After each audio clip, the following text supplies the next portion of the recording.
दरम्यान नाराज असलेले राष्ट्रवादीचे ज्येष्ठ नेते छगन भुजबळांचं अखेर राज्याच्या मंत्रिमंडळात कमबॅक झालंय। छगन भुजबळांनी मंत्रिपदाची शपथ घेतली आहे। यावेळी मुख्यमंत्री फडणवीस, शिंदे, अजित पवार शपथविधीला उपस्थित होते।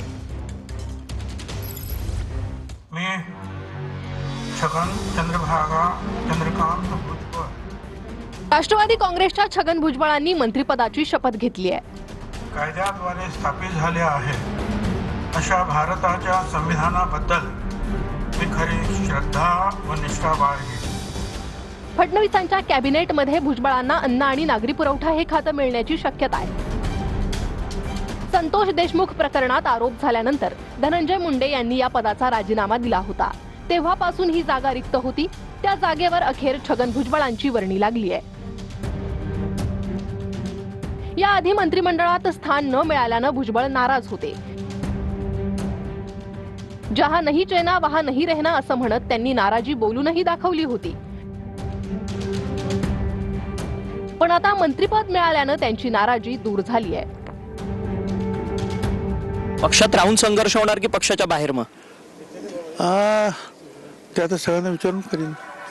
पण एक आहे, जहां नहीं चाइना वहां नहीं रहना, जहां नहीं चाइना वहां नहीं रहना, जहाँ पे नहीं रहना वही रहना। ज्याचा शेवट चांगला ते सर्व चांगलं, ज्याचा शेवट चांगला ते सर्व चांगलं।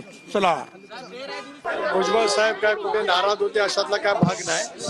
सुरुवातीला त्यांनी त्यांच्या भावना जरूर त्या ठिकाणी व्यक्त केल्या होत्या, पण राष्ट्रवादी काँग्रेस पक्षाच्या ग्रुपने एकत्रितपणाने बसून या संदर्भातला निर्णय त्या ठिकाणी घेतलेला आहे। त्यानुसार आज छगन भुजबळ साहेबांनी मंत्रिपदाची शपथ त्या ठिकाणी घेतलेली है। सर, विभाग कौन से दिए जाएंगे? मंत्रिपद की शपथ तो ले लिया है।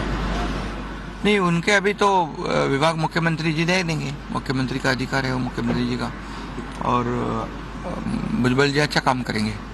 आता बाकीच्या काही जबाबदाऱ्या असतील ते मुख्यमंत्री आणि उपमुख्यमंत्री ठरवतील, ते काम करायचं।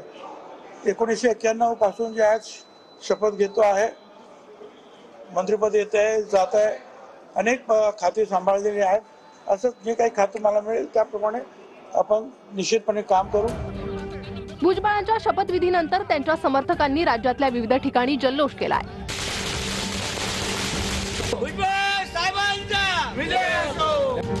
भुजबळांच्या शपथविधीनंतर मात्र अंजली दमानिया आणि जरांगे पाटील चांगलेच संतापलेत।